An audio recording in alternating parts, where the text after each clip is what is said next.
سڵاوتان لێبێ بینەرانی بەڕێز ئێمە ئێستا لە مەرزی نێودەوڵەتی حاجی ئۆمەرانین.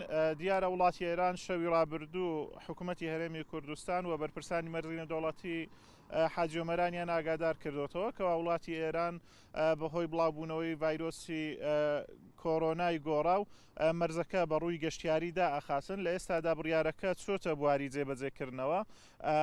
گەشتیار ڕێگای پێ نادرێتن سەردانی وڵاتی ئێراندا کە گەشتیاری هەرێمی کوردستانن و هەروەها گەشتیاری وڵاتی ئێرانیش ڕێگای پێ نادرێتن کەوا سەردانی هەرێمی کوردستان بکە تەنها جموجۆڵی گەشتیاری ڕێگای جموجۆڵی بازرگانی ڕێگای پێ ئەدرێتن کەوا بەردەوامی ئەبێتن. ئەم بڕیارەش بۆ ماوەی 2 هەفتە لەلایەن وڵاتی ئێرانەوە کەوا تاکلایەنە بڕیاری لێدراوە ئەچێتە بواری جێبەجێکردنەوە و بۆ ماوەی 2 هەفتە بڕیارەکە جێبەجێ ئەکرێت و هیچ گەشتیارێکی هەرێمی کوردستان ناتوانێت سەردانی وڵاتی ئێران بکات. تەنها و گەشتیارانەی کەوا چوونەتە وڵاتی ئێران بۆیان هەیە بگەڕێنەوە هەرێمی کوردستان یان هاوڵاتی ئیرانی نەتوانن لە هەرێمی کوردستان بگەڕێنەوە وڵاتی خۆیان.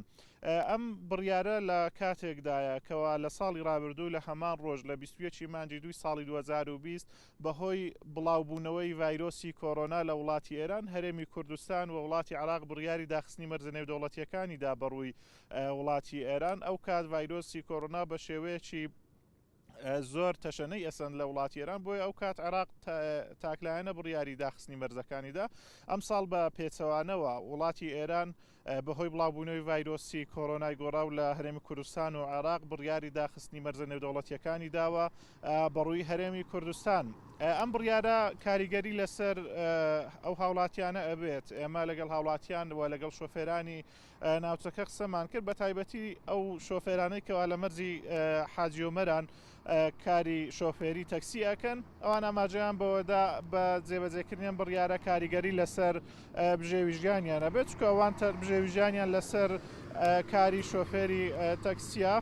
و هەروەها ئەوەی ئێمە تێبینیمان کرده بوو بەیانیەکەی هاوڵاتیانێکی زۆری ئێرانی سەردانی هەرێمی کوردستانیانە کرد بەر لەوەی کەوا بڕیارەکە بچێتە بواری جێبەجێکردنەوە ئەو هاوڵاتیانەی کەوا کار و کاسبیەکەن لە هەرێمی کوردستان